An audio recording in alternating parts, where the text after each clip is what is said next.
Uma boa noite para você que está acompanhando a nossa semana de oração. Eu estou feliz com o número de acessos de pessoas que estão ao vivo acompanhando a programação aqui de todo lugar do Brasil e até do exterior. Que a graça de Jesus esteja com você neste momento.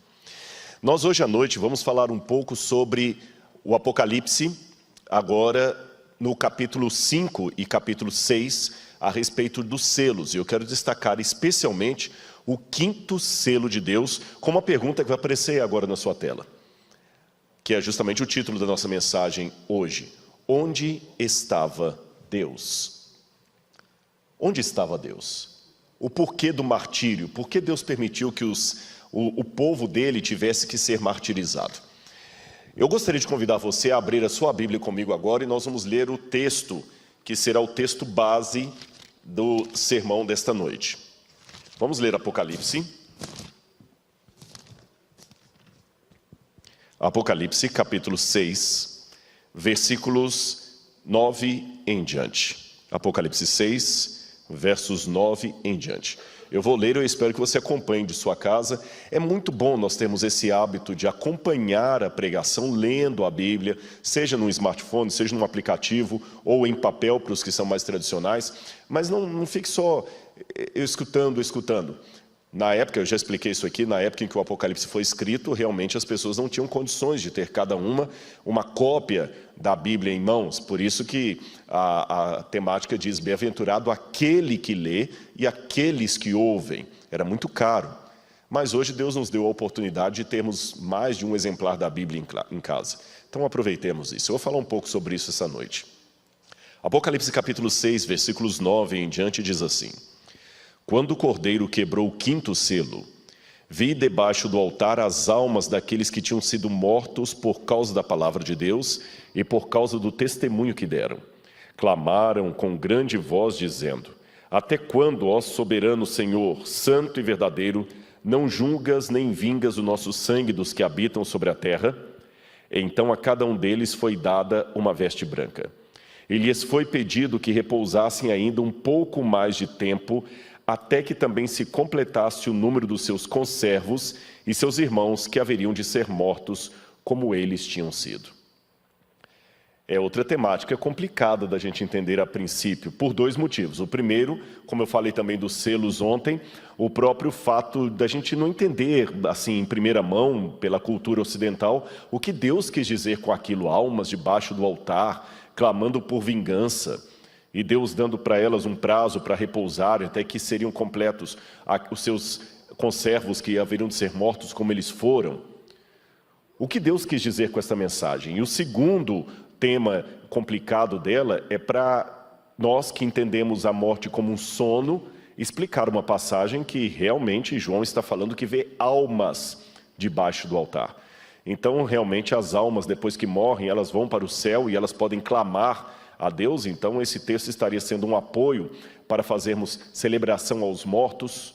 O que nós podemos aprender desse texto? Bem, nós temos aqui uma maquete de um santuário que eu gostaria de mostrar para vocês de primeira mão. Eu fiquei muito feliz, foi um presente que eu ganhei, né? Acabei de receber, foi surpresa para mim. Eu entrei aqui na igreja do UNASP e alguém dos câmeras perguntou assim: você vai usar hoje o santuário? Não, porque eu tinha aquele pequenininho de plástico que eu trouxe de Israel. Eu falei assim: não, hoje eu não vou usar o santuário. Ele falou: porque tem um santuário montado lá na frente da igreja. Eu não entendi. Eu até anotei aqui, vou pedir licença a vocês para ler os nomes. Vou voltar para essa câmera aqui. Quem fez isso aqui é o Iancel. Iancel é casado com a Mary e ele mora na Argentina, na Universidade Adventista da Argentina, na UAP, ali em Entre Rios, perto da cidade de Entre Rios, ali da cidade de Paraná, não Paraná, estado brasileiro, estou falando da Argentina. E ele, além dos dotes de futuro médico, também sabe fazer maquete, faz muito bem, não estou elogiando só o proforme, não. E ele fez essa maquete e o sogro dele e a sogra que estão aqui, o irmão Isael e a irmã Deusa, trouxeram para mim, junto com o pastor Esmeraldo, um amigo que eu não via há muito tempo, o pastor Esmeraldo. Então eu quero de coração agradecer ao Iancelo, que está na Argentina, que Deus o abençoe, muito obrigado. E eu pedi uma licença para ele, eu falei assim, olha, seria muito egoísmo de minha parte ficar com isso só para mim. Então eu vou colocar no Museu de Arqueologia Bíblica do NASP, que eu já falei, ontem você é convidado a conhecer em breve. Fica lá em Engenheiro Coelho. Mas vou pedir o câmera para me ajudar aqui e vou estrear essa maquete já no sermão de hoje. Você se lembra, o santuário no Antigo Testamento ele tinha mais ou menos o mesmo formato de planta baixa que depois eles usariam no templo. E as visões do Apocalipse são muito próximas disso. João é elevado até o céu e ele vê um altar, o altar de holocausto, que ficava aqui fora no pátio. Só que ele vê o legítimo que está no céu, que essa era uma cópia. Ao invés dele ver uma pia com água onde o sacerdote se lavava, ele viu um mar de vidro no céu. E ao entrar diante do trono de Deus, ele é colocado num primeiro momento aqui, caiu esse altarzinho aqui, vou colocá-lo bem aqui na frente onde ele fica, onde é o lugar dele. Aqui você tem o candelabro. Esse candelabro, não sei se dá para pegar um close aqui, é a menorá. Havia essa menorá aqui no santuário, ela tinha 7 pontas, como você pode ver, tá vendo? E essas 7 pontas eram alimentadas diariamente com um azeite todo especial que era trazido para o altar. Essa menorá representava o Espírito Santo, ela ficava aqui no lugar santo. Aqui, entre a cortina, ficava, na verdade até está ao contrário aqui, eu quero corrigir isso aqui para vocês. A menorá deveria estar lá no fundinho, e aqui fica outra peça. Agora eu acabei de corrigir. Aqui você tinha o altar de incenso. Eu vou explicar a função desse altar de incenso. Ele representava as orações que o povo de Deus oferecia. Eles colocavam o incenso aqui, acendiam, e ele enchia o santuário de fumaça com um cheiro agradável. Ele ficava aqui, em pé, perto da cortina. E aqui você tinha uma mesa com os pães da presença. Eram 12 pães, representando as 12 tribos de Israel, e esses pães eram renovados a cada semana no Shabat. E aqui dentro, no lugar santíssimo, depois que você atravessava o véu, você tinha a Arca da Aliança. Essa Arca da Aliança tinha em cima, na tampa do propiciatório, vou levantar aqui também, vou mostrar na câmera, ela tinha aqui também 2 querubins fundidos de ouro, e ela era transportada, e dentro dela o que você tinha? Você tinha os 10 mandamentos, você tinha a vara de Arão florida e um pouco do maná que foi recolhido no deserto. Representava o trono de Deus, a presença de Deus. No Apocalipse, João vê tudo isso de maneira muito mais clara. Eu quero aplicar apenas mais alguma coisa para você entender a visão de hoje. No processo normal do santuário, o que se fazia era o seguinte: as pessoas entravam com o cordeirinho aqui, ele está dando close, tá bom? Aqui, as pessoas não entravam, só os levitas. Aqui no pátio o cordeiro era morto, sacrificado. Depois que ele era morto, a carne dele era jogada em cima desse altar de holocausto, onde ele era queimado. As cinzas desse altar de holocausto eram retiradas daqui e transportadas para dentro do santuário, onde eram colocadas aqui, no altar de incenso. E o sangue do animal daqui também era transportado para dentro do santuário. No dia da expiação, esse mesmo fenômeno acontecia, porém indo até o lugar santíssimo. Mais uma coisa importante para você entender. Imagine que todos os dias, o animal sendo sacrificado aqui, e o sangue do animal era aspergido nas pontas. E escorria o sangue do animal para as bases do altar. Guarde agora na sua memória essa informação que eu estou dando. À base do altar escorria o sangue do sacrifício. Prestou atenção? E uma última informação: o primeiro fogo desse altar foi aceso, porque um raio de Deus desceu, queimou o sacrifício, e a brasa desse fogo era transportada e mantida lá dentro para acender o altar de incenso. Ou seja, o altar de incenso era queimado com brasas que vinham daqui, que por sua vez foram acesas pelo próprio fogo de Deus. Nadab e Abiú levaram para dentro do santuário fogo estranho, fogo que não foi tirado daqui, por isso foram fulminados. Muito bem, agora que você já sabe o procedimento, como é que tudo isso aí funciona, nós estamos prontos para voltar para o texto do Apocalipse e entender melhor algumas partes do que João apresenta ali. Muito obrigado pela participação e espero que tenha ficado didático para você. Muito bem, meus irmãos, vamos voltar então agora para a imagem da Bíblia.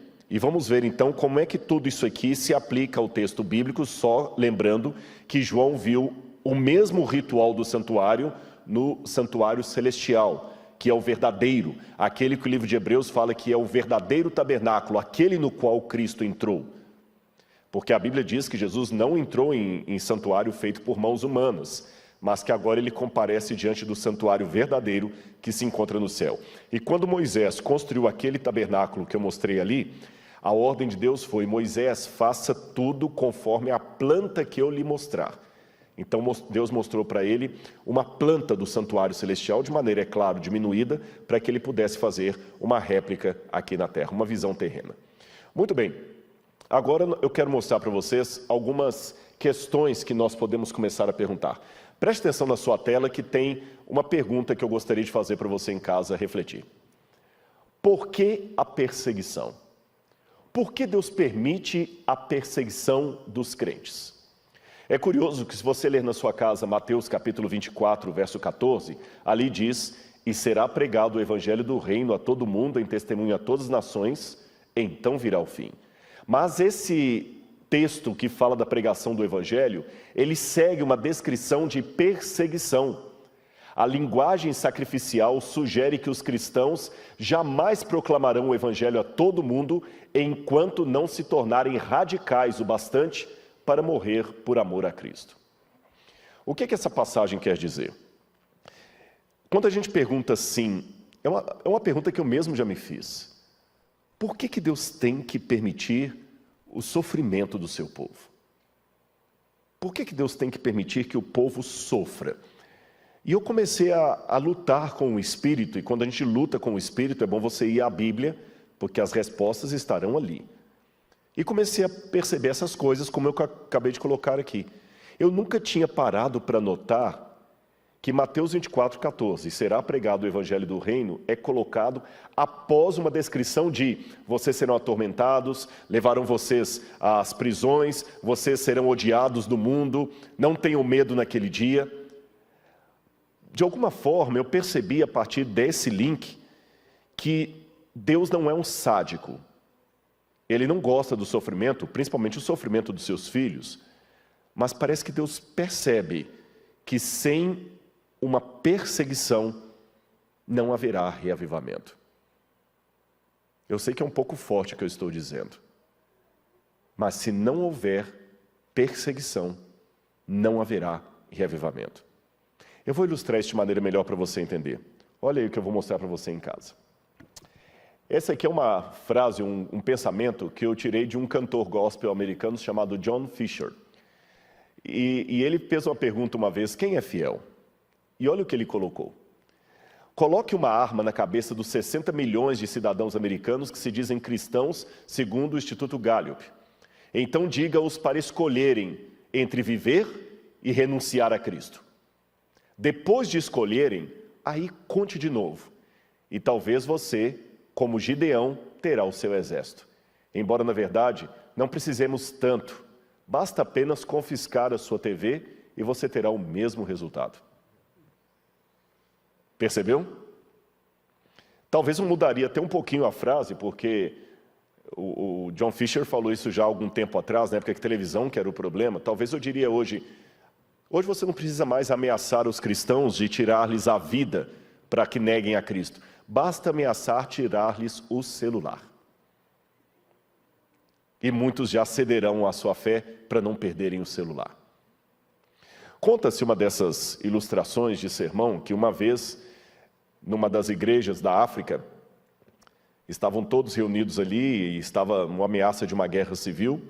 E quando estavam todos reunidos para o culto, começaram a cantar. Quando entraram na igreja, uns 6 ou 7 homens encapuzados e encapuzados ou encapuçados? Agora deu dúvida. Encapuzados, com Z. É bom corrigir, né? Não sei para quem está aí, deve ter professor de português assistindo. Mas entraram aqueles homens com o capuz, fica melhor assim, e E todo mundo assustou com aqueles homens entrando com metralhadora e falaram assim: olha, para esse culto agora. Nós não queremos saber de cristãos aqui não. Quem quiser viver, abaixe e vá embora agora renunciando Jesus. Porque quem ficar por Jesus nós vamos matar. Rápido! Aí na mesma hora, uns 50% ou 60% da igreja começaram a abaixar e... Quando aqueles abaixaram e saíram, os outros ficaram em pé esperando os tiros. Aí os homens tiraram o capuz e falaram: pastor, pode tocar o culto que já limpamos a escória. Eu sei que é só uma anedota dessas de ilustrações para sermão, eu não sei se isso aconteceu, mas eu fico cá pensando com os meus botões, será que isso não vai acontecer? Depois de amanhã, eu vou pregar sobre o tempo de angústia. Que talvez vai ser o sermão mais dramático de toda essa série. O sermão de sexta-feira, sobre o tempo de angústia. Eu só vou antecipar uma coisa para você.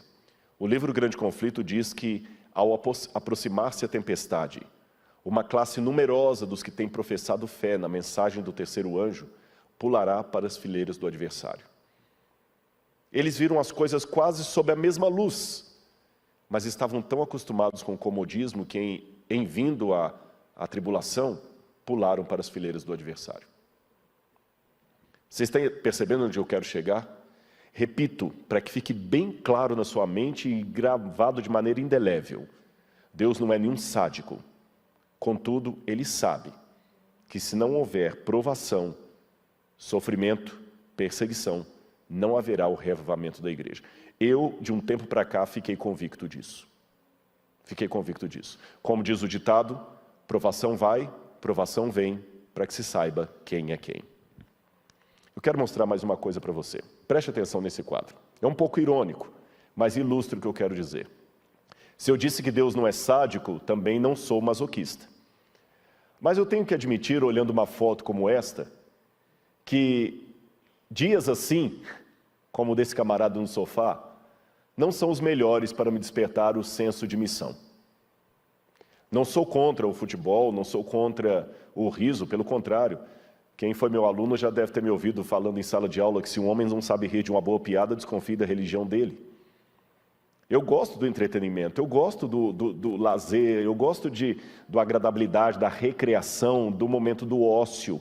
Há momentos que a vida pede o ócio, que a vida pede um acordar até mais tarde. Eu não sou um fanático, mas eu reconheço que não é no dia da comemoração do campeonato de futebol que eu estaria ansiando a volta de Jesus.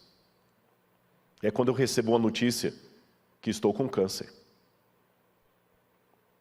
Missionários, que principalmente aqueles que estão na janela 1040, não têm muito tempo para certas picuinhas tão comuns aqui no Ocidente. Eu quero contar para vocês rapidamente a minha experiência na África.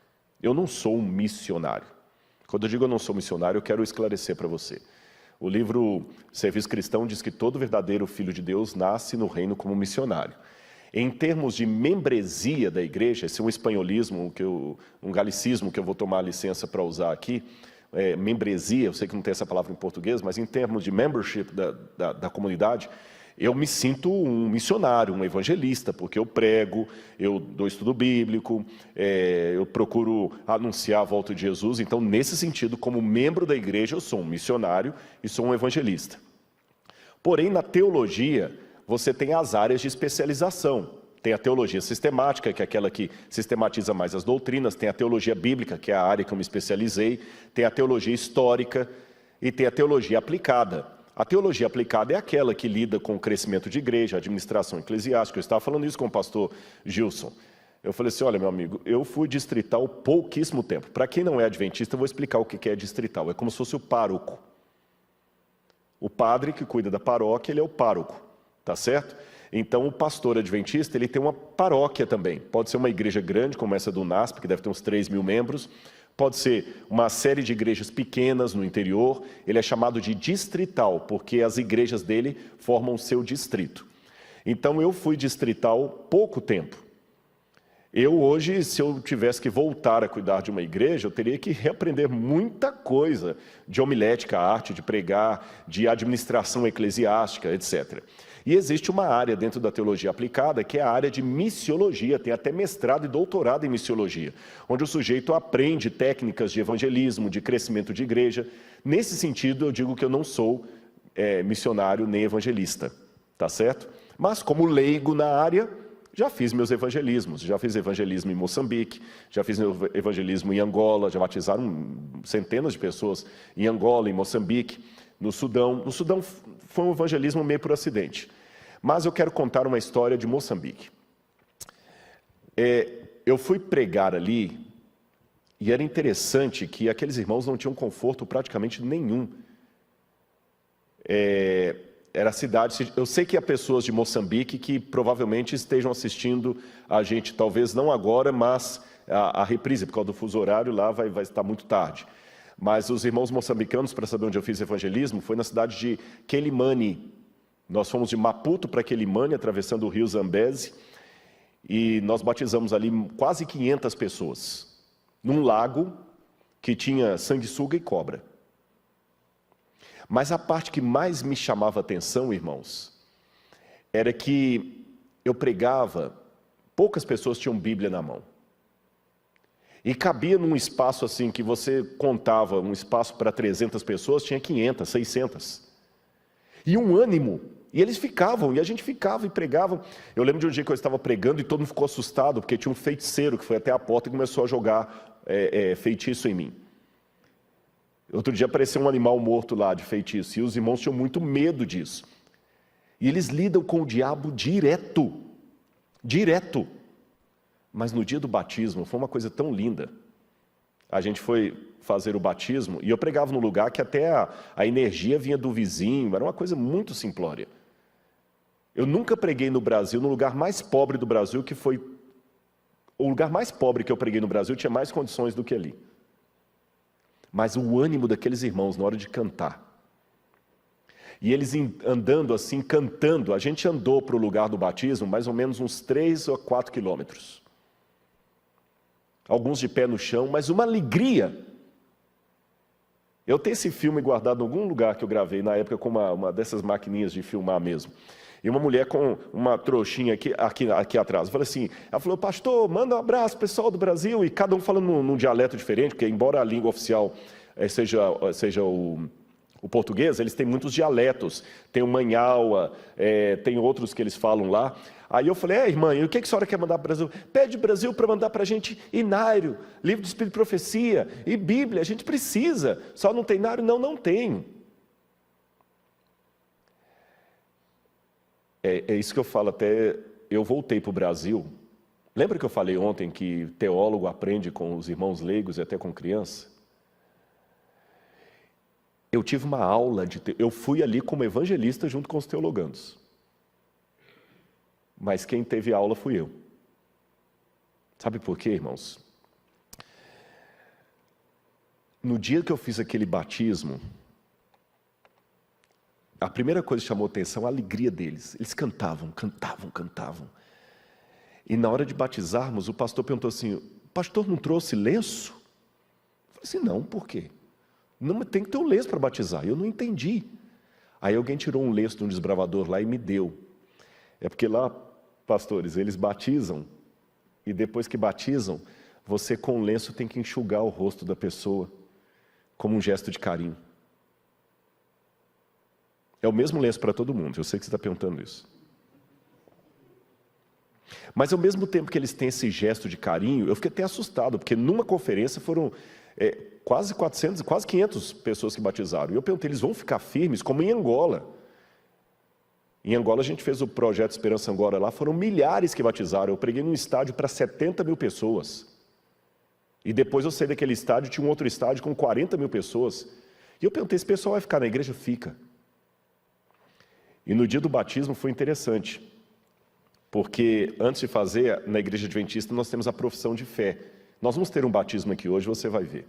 E a pessoa dá a afirmação dela, eu aceito isso. Aí as pessoas faziam a profissão de fé, depois o ancião ia pedindo aos poucos assim, agora fica todo mundo de costas. Aí eles ficaram de costas para o povo. Aí falar, agora a questão de costas, eu quero perguntar aqui, os irmãos sabem se algum desses aqui está devendo no mercado, se não pagou no mercado, se alguma mulher está saindo com homem casado, vocês sabem se algum deles aqui tem problema com a justiça, se tiver, pode levantar a mão, eles estão de costas. Não tem? Eles estão bem para vir? Então agora pode virar. Ou seja, eles não facilitam a coisa. E vêm com firmeza para a igreja. No dia que eu estava indo embora, é até diferente quando você vai para Estados Unidos e quando você vai para lá. Estados Unidos você vai com a mala vazia e volta com ela cheia, porque aproveita para trazer muita coisa e muita gente pede coisa. Lá você vai com a mala cheia e volta com a mala vazia. Eu voltei com a mala literalmente vazia. Eu deixei tudo lá. E quando eu estava vindo no último dia, eu lembro que um dos pastores que nos trouxe é o pastor Sábado. Eu lembro que na época eu falei com ele, o senhor chama Sábado? Eu falei, eu chamo Sábado. Eu falei, o pastor da nossa união lá, que tinha acabado de ser eleito, é o pastor Domingos. Ele falou assim, ele está errado, o certo sou eu. E eu falei, pastor Sábado, ele assim, todo feliz. Eu dei para ele um livro, Patriarcas e Profetas. Ele abraçou aquele livro e falou assim, nossa, desde o seminário que eu não tenho um desse. Muito obrigado. Aí naquela hora eu virei e falei assim, pastor, você gostaria de ficar com o meu terno? Pastor, vai me dar o seu terno? Ele falou, sabe por que eu ofereci? Porque ele estava durante toda a campanha com o mesmo paletó, uma paletó de uma cor, calça de outra. E bem surradinho. Eu falei, se servir, se o irmão não se importar, não é lixo que eu estou lhe dando, a gente fica até com vergonha de ofender, né? Ele falou assim, não, há de servir. Eu falei, mas não, há de servir, minha esposa costura, há de servir. Eu subi até o quarto, peguei a última roupa que eu tinha, a última muda de roupa limpa que eu tinha, peguei o terno dele, o senhor me abraçou o terno. E aqui no Brasil, eu posso falar com você sem medo, pastor adventista não fica rico. Pode ter certeza, não fica não. Não fica não. Nós temos até um acordo que a gente tem, chama-se acordo, depois eu vou falar sobre isso amanhã ou quinta-feira aí, que nós não podemos ter uma segunda fonte de renda, porque a igreja já nos dá a nossa manutenção. Então, por exemplo, eu faço guia em Israel, mas eu não recebo por isso. A TV não me paga 2 salários, um pela Novo Tempo, outro pela igreja e outro pelo NASP, não. E o mesmo salário que eu recebo é o salário que recebe o presidente da igreja para toda a divisão sul-americana, é o mesmo que recebe o pastor Gilson aqui, é o mesmo que está recebendo um pastor que está na igreja lá do interior do Vale de Jegue de Dentro. A diferença é lógica, é só a escala, quando você entra, então não dá para ficar rico. Mas também a igreja cuida bem de nós. Em que sentido? No Brasil a gente tem Letra, que é um auxílio para comprar livro, que a gente estuda bastante, tem auxílio quilometragem, tem auxílio saúde, e nós ainda reclamamos. Eu percebi que o que estava faltando no meu ministério era passar mais tempo na África. Porque você volta com vergonha e senso de missão. Entendeu o que eu quis dizer com Deus permitir a perseguição? É uma bênção, pastor Gilson, ter uma igreja bonita como essa que confiaram para vocês cuidarem. Vocês 3 que estão aqui. É uma bênção ter uma TV como a Novo Tempo. Mas eu entendo que essas coisas podem nos distrair. E para que o reavivamento final venha, Deus vai ter que permitir que nos tirem tudo isso quando a perseguição chegar. Foi a perseguição que fez os apóstolos saírem de Jerusalém. Perceberam? Então, se você está hoje chateado porque está se sentindo perseguido por sua fé, eu te digo assim, glorifique a Deus. Mas vamos voltar aqui mais um texto que eu quero mostrar para vocês. 1 Pedro capítulo 4, versículos 12 a 16 diz assim, amados, não se surpreendam com o fogo que surge entre vocês para prová-los, como se algo estranho estivesse acontecendo, mas alegrem-se à medida que participam dos sofrimentos de Cristo, para que também, quando a sua glória for revelada, vocês exultem com grande alegria. Se vocês são insultados por causa do nome de Cristo, felizes são vocês, pois o Espírito da glória, o Espírito de Deus, repousa sobre vocês. Se algum de vocês sofre, que não seja como assassino, ladrão, criminoso, ou como quem se intromete em negócios alheios. Contudo, se sofre como cristão, não se envergonhe, mas glorifique a Deus por meio desse nome. E pena que às vezes eu encontro pessoas que saem da igreja porque estão sofrendo. Desistem de Deus porque estão sofrendo. Ele passou a vida toda ouvindo de pessoas com câncer e até dizendo que ia orar por elas. O dia que o câncer bate à porta dele, ele fala, Deus não existe. Senão ele não levaria minha filha com câncer e não deixaria eu ter esse câncer. Com muito respeito eu falo isso, porque eu sei que há pessoas talvez que estão me assistindo que estão com algum problema sério. Mas quando você questiona, por que eu, Senhor? Não seria sensato também você perguntar, por que não eu, Senhor? Nós não temos, às vezes, um certo egoísmo inconsciente. Enquanto o câncer está atingindo outras pessoas, eu acredito em Deus. O dia que ele bate em minha porta, eu não acredito mais em Deus, porque ele deixou isso acontecer comigo. Enquanto outros pais estão perdendo os filhos em acidente, em assassinato, eu continuo acreditando em Deus. O dia que ele leva o meu filho, eu paro de acreditar em Deus. Com todo respeito pela sua dor, mãe. Com todo respeito pela sua dor. Eu não vou insultar a sua inteligência e falar que eu sei o que é perder um filho, porque eu nunca perdi um filho. Mas com muito carinho cristão, deixe-me dizer, se você desistiu de Deus, porque Ele permitiu a morte do seu filho, você inconscientemente está mostrando duas coisas. Que você amava o seu filho mais do que a Deus. Você fez do seu filho um ídolo. E em segundo lugar, que você teve um certo egoísmo teológico. Porque antes do seu filho morrer, você certamente teve convivência com outros pais que perderam os filhos. E nem por isso você desistiu de Deus. Por que a tragédia não me tira de Deus quando ela bate apenas à porta do vizinho?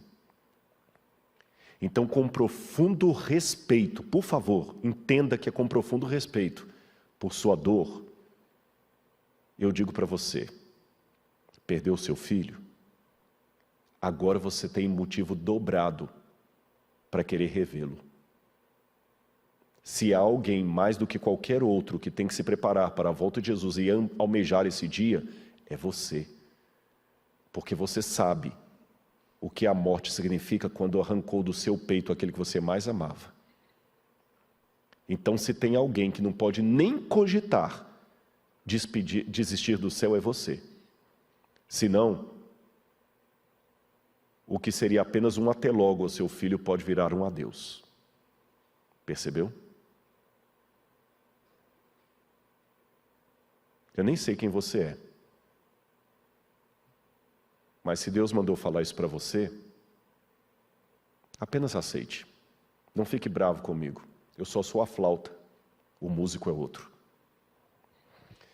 Eu quero mostrar mais um texto para vocês aqui, mais uma reflexão. Você já se perguntou por que cédulas de dinheiro nunca vêm com o rosto de Jesus? Eu não conheço país do mundo, por mais religioso que seja, que coloca Jesus nas cédulas de dinheiro. O dólar, por exemplo, é sempre fotos de presidentes mortos. O Brasil coloca fotos de animais.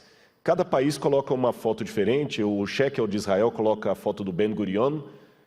Mas nenhuma foto põe nenhum país, por mais religioso que seja, nem o Vaticano, embora o Vaticano não tenha moeda própria, mas acho que nem o Vaticano, se tivesse uma moeda própria, colocaria o nome de Jesus numa cédula de dinheiro. E por quê? Talvez quem possa nos dar essa resposta é Friedrich Nietzsche. Nietzsche, quando declarou a morte de Deus, Nietzsche disse que uma das críticas que ele fez ao cristianismo é que o cristianismo valorizava demais a submissão, a humildade e a pobreza, enquanto condenava o orgulho, o poder e a avareza.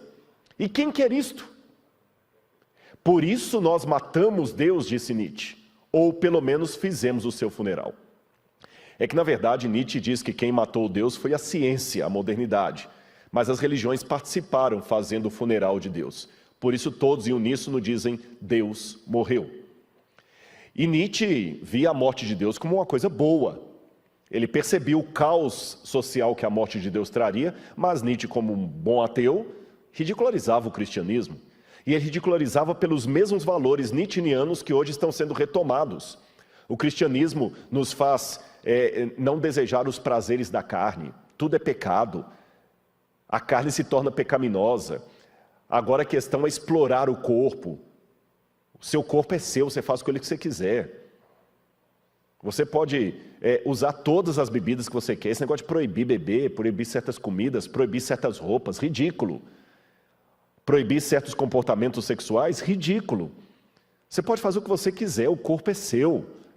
É o cristianismo que tirou isso. O cristianismo que demonizou a riqueza. O cristianismo que demonizou essa vida, dizendo que temos que nos preparar para a vida por vir. Qual o problema em desejar ser rico? Qual o problema em desejar status? Qual o problema em desejar a vaidade? Por isso o mundo não quer saber de cristianismo hoje. Nesse aspecto, o Nietzsche estava certo. É por isso que o rosto de Jesus nunca vai estar em notas, porque Jesus vai justamente na contramão de tudo isso. Jesus ensinou a abnegação.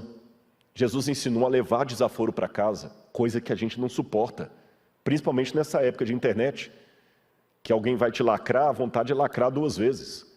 Jesus ensinou se dar um tapa, oferecer o outro. Jesus ensinou a amar os inimigos. Jesus ensinou que o verdadeiro reino não pertence a esse mundo. Perceberam? Antes de explicar isso, eu quero deixar bem claro para você. É por isso que talvez Jesus se torne uma pessoa tão indesejada mesmo dentro das igrejas. Porque o céu não é um lugar que tem as coisas que nós mais amamos aqui. Agora, mudando um pouquinho de saco para mala, como se diz, o que quer dizer o texto quando fala de almas debaixo do altar? Você se lembra da maquete que eu mostrei? Não precisa ter a câmera do close não, mas se pelo menos aquela ali conseguir pegar, a última aqui, se você lembrar bem a maquete que eu mostrei aqui, ok? Só para baixar um pouquinho aqui, eu não sei se dá para você pegar aqui. Isso. Aqui na frente, ele está conseguindo pegar, aqui ficava o altar de holocausto. Foi nesse altar, evidentemente na versão celestial, que João viu debaixo do altar as almas gritando. Ou seja, eu vou levantar o altar aqui, olha, tá bem? Foi debaixo desse altar que João viu as almas gritando, até quando, ó Santo, Senhor, soberano, não julgas nem vingas o nosso sangue dos que habitam sobre a terra. Agora veja em sua casa essa imagem aí que nós vamos explicar o porquê que são as almas dos mortos. Preste atenção nesses textos da Bíblia. Pode colocar lá na tela. Em primeiro lugar, devemos deixar claro que a Bíblia não é incoerente. E a Bíblia proíbe toda e qualquer forma de necromancia. O que é necromancia? Consulta aos mortos. Eu vou ler 2 ou 3 versículos para vocês. Aqui no texto de Deuteronômio, capítulo 18, versos 19 a 21, Deus disse assim: Quando entrares na terra que o Senhor teu Deus te der, não aprenderás a fazer conforme as abominações daqueles povos. Não se achará entre ti nem feiticeiro, nem encantador, nem necromante, isto é, quem consulte os mortos, nem mágico, nem quem consulte os mortos. Pois todo aquele que faz tal coisa é abominação ao Senhor.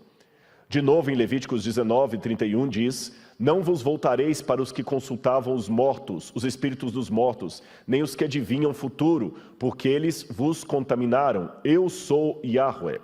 E por fim, Isaías 8, 19 a 20, quando vos disserem, ide consultar algum médium que fale com os espíritos, adivinho, ou quem saiba murmurar encantamentos, respondereis: o que se deve fazer é consultar a lei e os ensinamentos. Se não falarem de acordo com esta palavra, certamente jamais poderão ver a luz.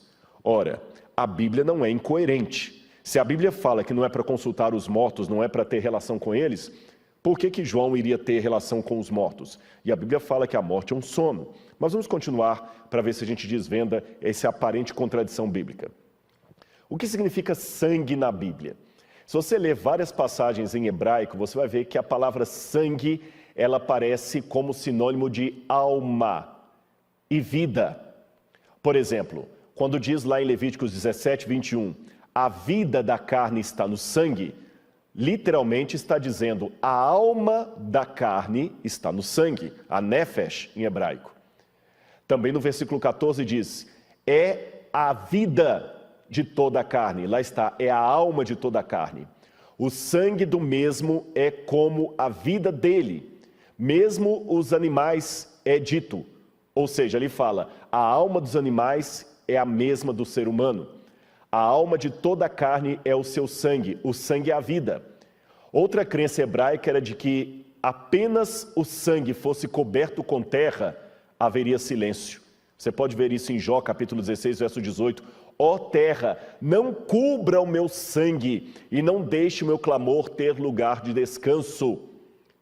Isso você pode ver em Isaías 26, 21 também, que diz, a terra também revelará o seu sangue e não cobrirá mais os seus mortos. Ezequiel 24, verso 7 diz, essa passagem de Ezequiel 24, verso 7. A esta suposição antiga há uma alusão em Hebreus capítulo 12, verso 14, que diz, o sangue da aspersão que fala melhor que o de Abel. Volta aqui para mim. O que a Bíblia está dizendo? Cobrir a terra com sangue é uma expressão idiomática que significa não dar a justiça para aquele que foi injustiçado. Se você se lembra, num dos dias que eu falei sobre o juízo, eu falei que o juízo na perspectiva divina, eu falei isso na vigília, não é algo a ser evitado, é algo que nós almejamos, porque o dia do juízo é o dia em que Deus vai me recompensar de tudo aquilo que eu sofri. E uma pessoa que foi morta covardemente, pela expressão idiomática, se o seu sangue for coberto pela terra, a sua vida, a sua nefesh, a sua alma, não terá justiça. Então, por isso o pedido, Senhor, não cubra o meu sangue com terra. Se você ler no Antigo Testamento, quando Caim mata Abel, Deus chega para Caim e fala assim, o sangue de Abel clama da terra até mim. Percebeu? Então, nós já aprendemos aqui algumas coisas. Que nefesh, alma, significa apenas vida, e não uma entidade extracorpórea. A alma não é aquele fantasminha que sai do seu corpo. Alma na Bíblia é vida. E sangue é sinônimo de vida na Bíblia, sinônimo de alma. E a expressão idiomática, o sangue que clama da terra, significa pedido de justiça. Raciocine comigo, mesmo que você acredite em imortalidade da alma, quando Deus falou com Caim, o sangue de Abel clama da terra a mim, você acredita que isso é literal ou simbólico? Sangue clama? Sangue tem boca? Sangue tem cordas vocais? De jeito nenhum. Isso é chamado em gramática de prosopopeia. O que é prosopopeia? Prosopopeia é quando você pega elementos inanimados e confere vida a eles. Por exemplo, quando eu digo assim, o próprio Roberto Carlos, quando cantava meu cachorro me sorriu latindo, isso é uma prosopopeia. Cachorro não sorri. É quando você pega a fala ou qualquer coisa que é de alguém e atribui a um ser inanimado ou até um animal também. Pode ser até um ser animado, mas um animal. Quando você fala o seguinte, as aves todos os dias me dão um bom dia antes de trabalhar. A ave não dá bom dia para ninguém. Isso é uma forma de expressão.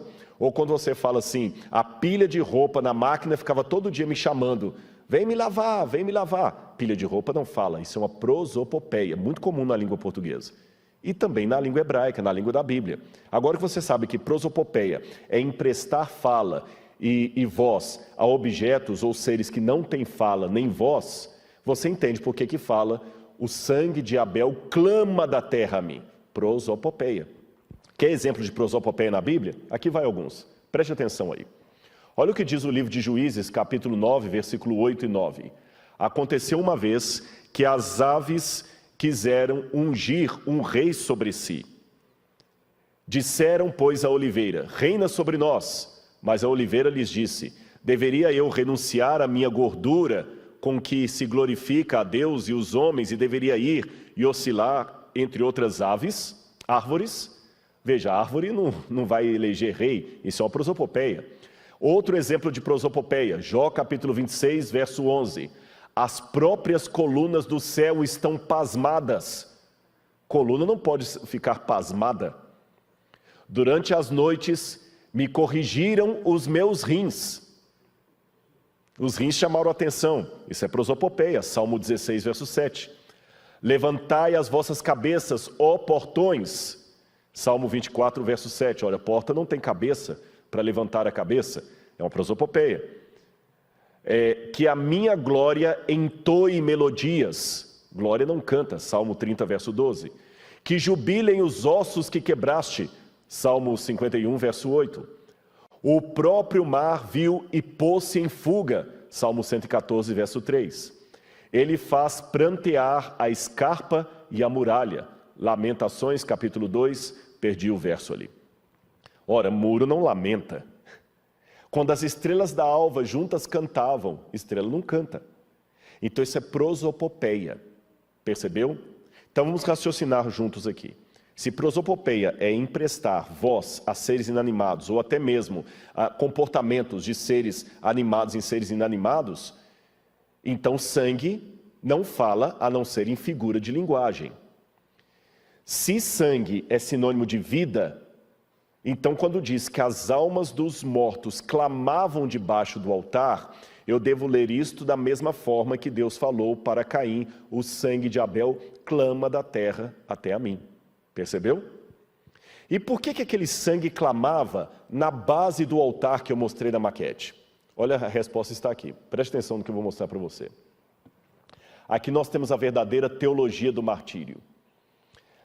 Os filhos de Arão trouxeram-lhe o sangue e molhou o dedo do sangue e pôs sobre as portas do altar. E o resto do sangue ele derramou onde?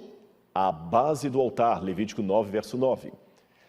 Levítico 4, verso 7 diz: também daquele sangue porá o sacerdote todo o restante do sangue do novilho derramará à base do altar de holocausto que está à porta da tenda da congregação. Volta para mim aqui agora. Eu vou direto para a última câmera lá, que eu quero de novo voltar para você para ficar bem didático. De novo eu volto para essa câmera aqui. Olha o que acontece. Deus falou que todos os dias ele deveria derramar na base do altar o resto do sangue dos animais. Então você imagina que todos os dias aqui você tinha sangue de animal sacrificado aqui na base do altar. E este sangue derramado aqui representa o sangue de quem? De Jesus. Jesus é o Cordeiro de Deus. Mas olha que linda a teologia do martírio.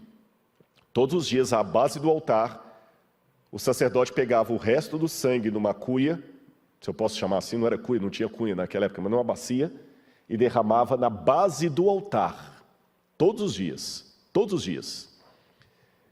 E por que ele derrama na base do altar? O Novo Testamento vai dar a resposta. Preste atenção agora na tela aí, o próximo verso que eu quero ler para você. Quero conhecer a Cristo, diz o apóstolo Paulo, o poder de sua ressurreição e a participação em seus sofrimentos, tornando-me como ele em sua morte. Filipenses 3, verso 10. O sofrimento de Paulo por causa da igreja era-lhe motivo de alegria, um preenchimento do que restava das aflições de Cristo na sua carne. Colossenses 1, 24. Quando você também vai a Colossenses 1, 28, também diz a mesma coisa. E é interessante que ele fala: vocês devem repousar até que se complete o número. Na verdade, a palavra número não está ali no grego. Até que se completem os seus irmãos. É curioso que a necessidade de aperfeiçoamento do povo de Deus é coerente com o propósito do evangelho pregado pelos apóstolos, em apresentar todo homem perfeito em Cristo.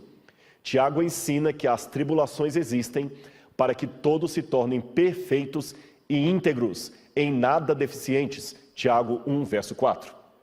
Então vamos voltar aqui. Ali no Apocalipse diz: foi dito àquelas almas, já falei que não são almas de verdade, são vidas clamando, prosopopeia, que repousassem um pouco mais de tempo, até que se completasse o número dos seus conservos e irmãos seus, que haveriam de ser mortos iguais eles foram. A palavra números, arítimos, não está no grego.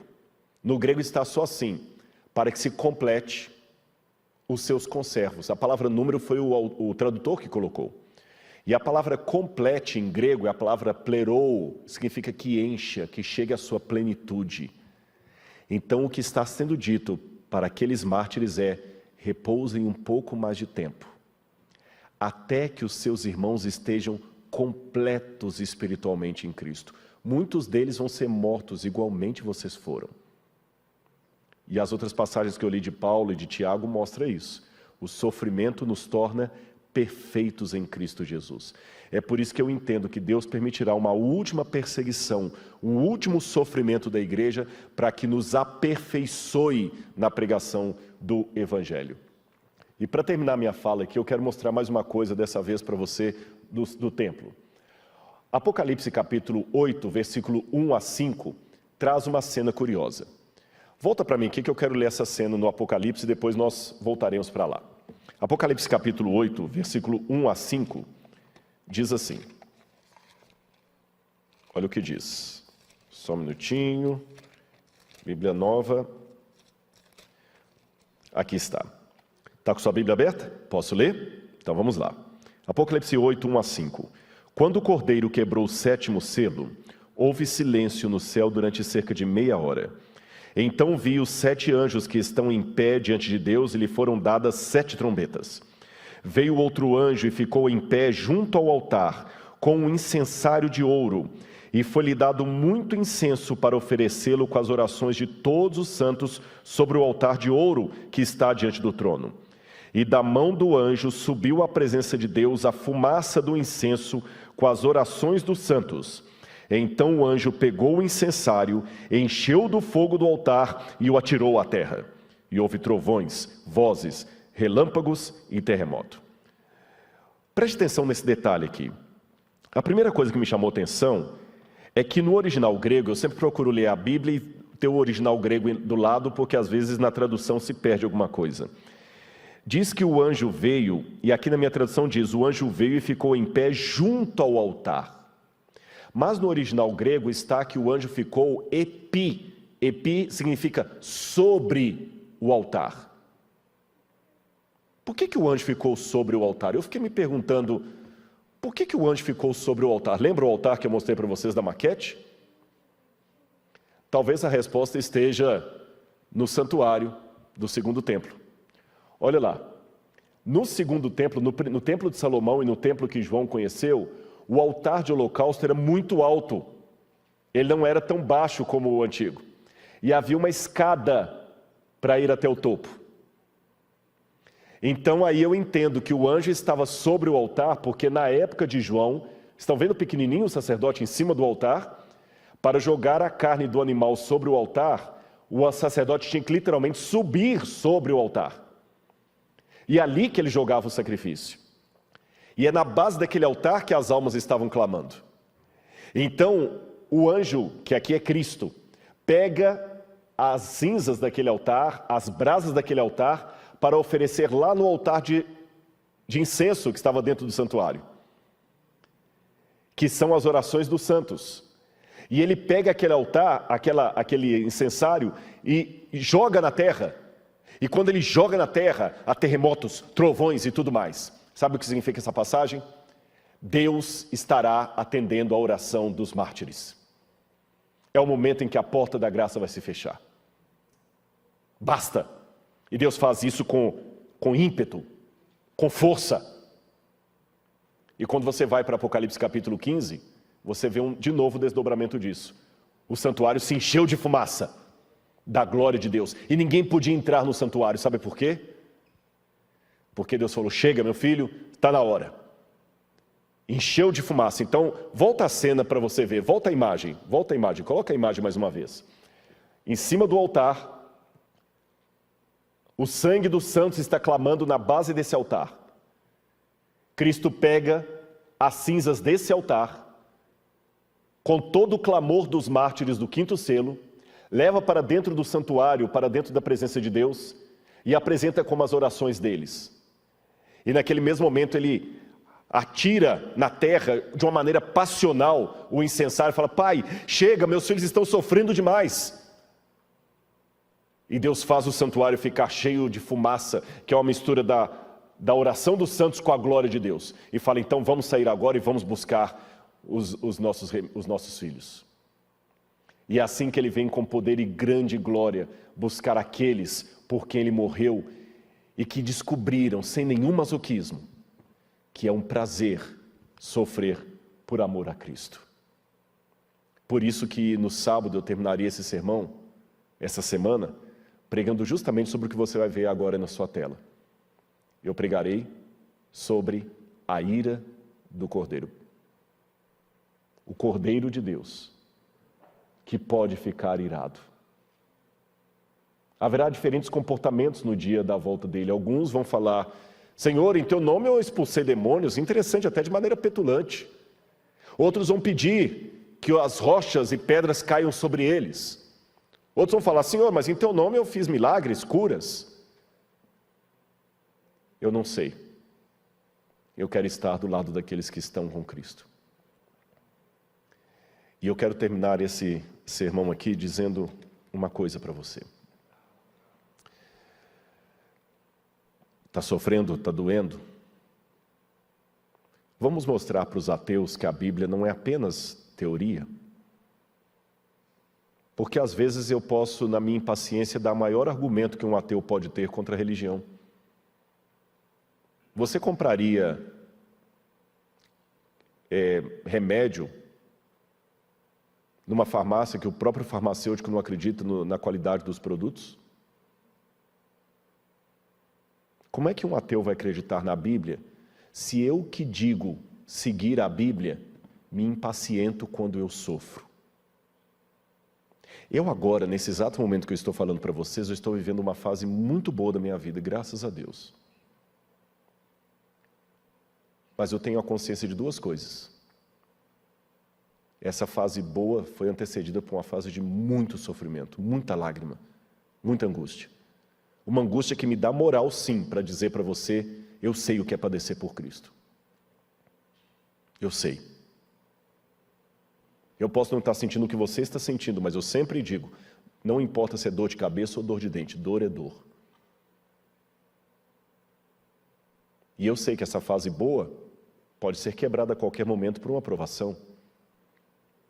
Eu só peço a Deus que se de repente essa fase boa que eu estou passando for atropelada por alguma coisa que não estava no script, pelo menos não no meu, que eu nunca abandone a Jesus. Porque eu sei que se o Senhor me permitir ficar vivo até a volta dele, eu passaria uma grande angústia e terei que escolher entre a minha liberdade e a Cristo. E se a Bíblia fala que é um privilégio sofrer por Cristo, se Paulo e Silas estavam cantando na cadeia enquanto estavam sendo surrados, por que eu vou apresentar tantos queixumes? Por quê? Aceite a Jesus como seu Salvador pessoal, porque existe uma promessa, que quando Ele vier, Ele vai falar assim, estes são aqueles que vieram da grande tribulação. Nunca mais o sol esquentará sobre eles, nunca mais terão fome nem sede. Pode ter certeza, meu irmão, a oração dos mártires será atendida. E até o momento em que Cristo possa rodar o incensário e jogá-lo na terra dizendo, basta, eu tomei minha decisão, minha tripla decisão. Todos os dias eu corro de novo para o pé da cruz, choro pelos meus pecados. Todos os dias eu aceito a Jesus como meu Salvador pessoal e todos os dias eu conclamo pessoas como você a aceitarem a Jesus. E nós vamos ter nesse momento uma cerimônia especial. Você vai ver ali na frente um batismo de alguém que não teve vergonha nem receio de dizer que ele aceitou Jesus como seu Salvador pessoal.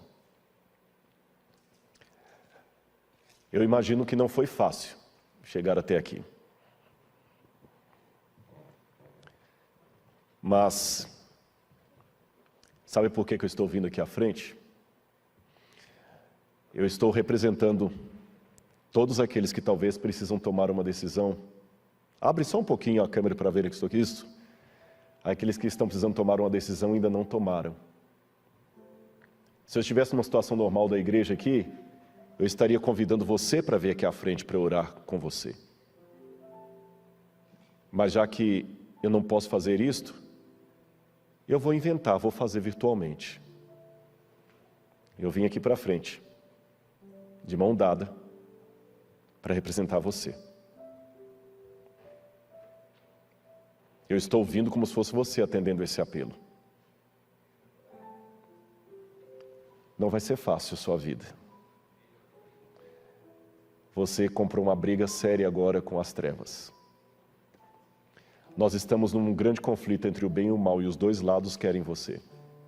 Mas eu tenho uma boa notícia para te dar. Você tem um exército à sua disposição.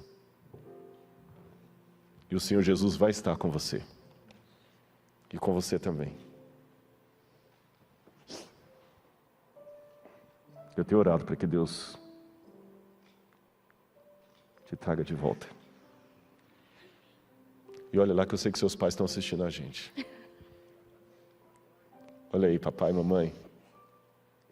Eliakim e Eulália. Ontem eu mandei um vídeo para vocês. Olha quem aceitou o convite, veio aqui à frente, em nome de Jesus. Amém. Que Deus abençoe vocês, viu? Prezado Leonardo, aqui nessas águas você deixará para trás todos os seus pecados e renascerá para uma nova vida em Cristo Jesus. E conforme a sua decisão, e bem como também a sua profissão de fé em Cristo Jesus, aceitando a Ele como seu Salvador e Senhor de sua vida, aceitando também a todos os ensinamentos bíblicos e princípios apresentados na Palavra de Deus e defendidos pela Igreja Adventista do Sétimo Dia, para a remissão de todos os seus pecados, eu, como ministro do Evangelho, o batizo em nome do Pai, do Filho e do Espírito Santo. Amém? Amém.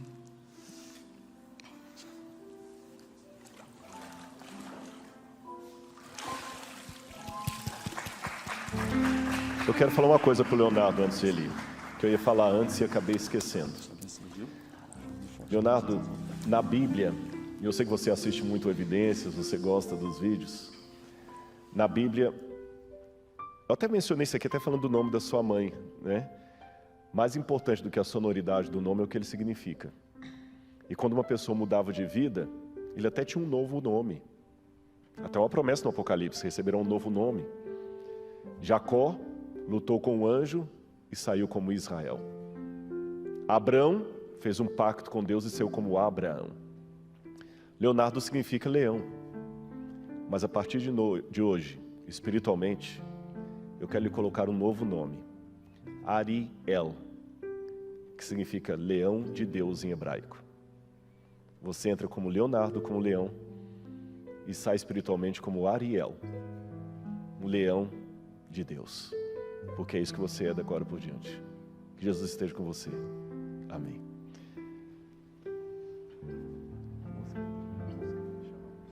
Nós vamos ter uma música especial agora, e você que está em casa, antes de eu fazer a oração final, e Deus ainda deu uma preciosa alma que veio aqui à frente. Como Deus é bom, né? Deus é maravilhoso e surpreende a gente todos os dias. E Ele vai nos surpreender ainda mais quando nós encontrarmos todas essas pessoas no céu. E eu quero encontrar você lá, pelos méritos do Cordeiro. Preste atenção nessa música e que o Espírito Santo toque em seu coração.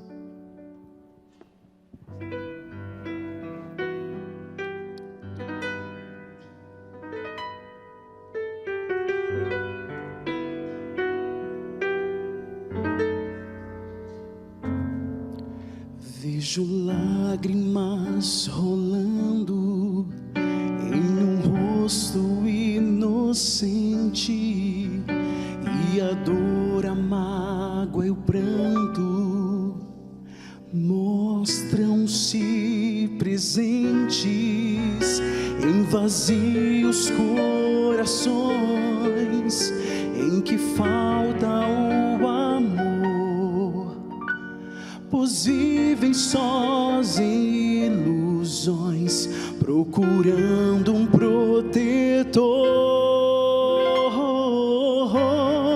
falta só o amor que Cristo pode dar. Venha e se entregue agora, Ele lhe protegerá. Falta só o amor, a luz e o perdão. Venha a Cristo, Ele vai preencher o vazio do seu coração.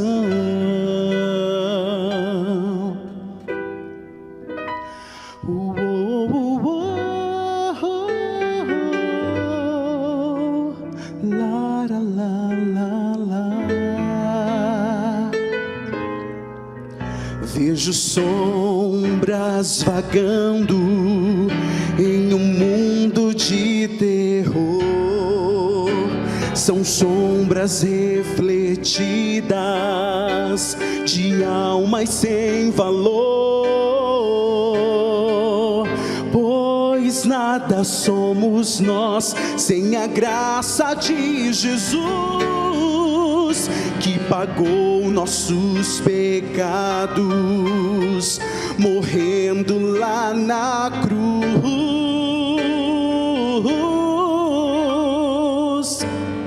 Falta só o amor que Cristo pode dar. Venha e se entregue agora, Ele lhe protegerá. Falta só o amor, a luz e o perdão. Venha a Cristo, Ele vai preencher o vazio do seu coração. Então abra os seus olhos e deixe a luz penetrar. Reconheça este ato de amor que vai nos salvar.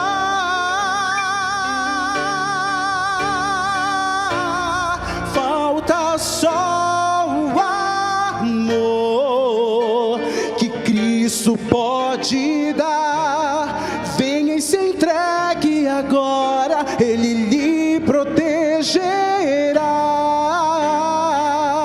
Falta só o amor, a luz e o perdão. Venha a Cristo, Ele vai preencher o vazio do seu coração. Venha a Cristo, Ele vai preencher o vazio do seu coração.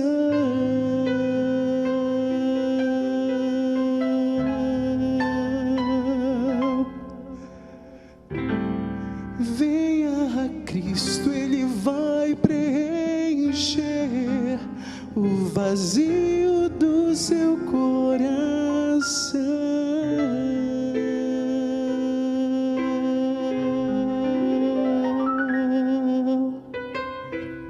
Amém.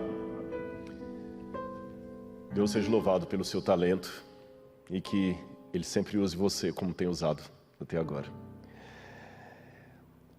A emoção, às vezes, a gente até esquece de alguns detalhes, e eu queria só fazer um recadinho, que eu esqueci de falar disso. O QR Code que está aparecendo ali, não se importe com esse Primavera Batismo, isso aí é porque eles aproveitaram a mesma arte, mas eu quero chamar a atenção do QR Code. De repente, algumas pessoas tomaram alguma decisão aí para estudar a Bíblia, e eu gostaria de ter esse feedback. Eu até não perguntei isso para a igreja depois, eu gostaria de saber depois o feedback das pessoas que estão entrando. Olha, eu estou entrando em contato porque o Rodrigo Silva falou que vocês iam cuidar de mim. Pode colocar isso. O Rodrigo Silva falou que vocês iam cuidar de mim. Tá bem? Peça um estudo da Bíblia. Se você está precisando tomar uma decisão, olha que decisão linda que a gente tomou hoje à noite aqui. Coloque o seu celular aí, e coloque o seu nome lá, você não vai se arrepender, ninguém vai ser inoportuno, vai pegar os seus dados e fazer coisas escusas, fique tranquilo. Mas eu que pedi para colocar esse QR Code. Por isso que eles estão aproveitando a mesma arte do batismo em primavera, porque isso não estava combinado com a igreja. Eu que vi um dia e pedi para colocar.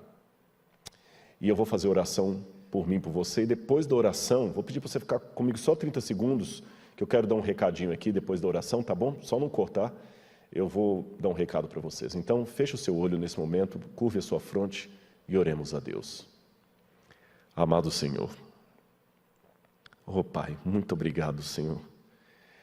Eu fico tão feliz, Deus, tão feliz, porque o Senhor está sendo tão bondoso em atrair as almas para Ti, as pessoas. Quando eu for erguido da terra, atrairei todos a mim mesmo, Jesus falou no Evangelho. E é isso que nós vemos. Confesso, Pai. Confesso perante as milhares de pessoas que estão nesse momento ouvindo a minha voz. Confesso que humanamente eu tenho medo. Eu tenho medo da dor. Eu tenho medo da tragédia. Não quero ter um medo patológico, Senhor, que me impeça até de agir. Não. Mas eu tenho medo porque até um pouco de medo pode ser uma proteção. O receio nos impede de fazer loucuras. Mas tirando a explicação psicológica, eu tenho medo porque eu não quero sofrer. Eu não quero perder as pessoas que eu amo, eu não quero perder as bênçãos que o Senhor me deu. Mas eu também estou consciente, Senhor, que enquanto estivermos nesse mundo, pode ser que a tragédia se bata à nossa porta a qualquer momento. E se essa tragédia, Senhor, vira a minha alma, impondo sobre mim uma decisão entre o Senhor e a vida, que eu escolho o Senhor. E aquilo que eu peço, Senhor, humildemente, na primeira pessoa do singular, eu transformo agora na primeira pessoa do plural, porque eu peço por mim e por todos os irmãos e irmãs que estão comigo nesse momento. Nesse momento, talvez, Senhor, a tragédia já chegou para alguém. Toca no coração dele ou dela. Faz a obra, Senhor, que o pregador não consegue fazer. Estamos clamando, como os mártires debaixo do altar. Até quando, ó soberano, justo e santo, não vingas nosso sangue dos que habitam sobre a terra? Até quando, Senhor? Quando é que eu vou poder olhar para o céu e ver a fotografia real daquilo que os adventistas me ensinaram pela Bíblia, que Jesus vai voltar?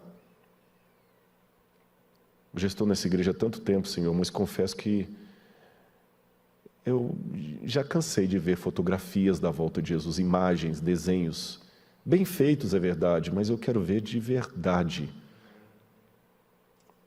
Mas o Senhor que sabe, Senhor. O Senhor sabe quando é que será o dia do advento. Então, se eu não posso saber o dia, pelo menos não permita que nem eu, nem os queridos que estão comigo nesse momento nos percamos. Traga-nos de volta para o teu redil. Nós não queremos sair do Senhor. Por amor de Jesus. Amém, Senhor. Amém. 30 segundos para uma... As lojas americanas vão ficar felizes aqui, viu? Não é merchan, não. Mas é porque o pastor Gilson disse-me que muitos de vocês fizeram perguntas sobre os trechos do filme que eu mostrei aqui sobre o Apocalipse, as visões de João. Foi muita gente que perguntou. Então eu falei com ele, pastor, é mais fácil do que imaginam.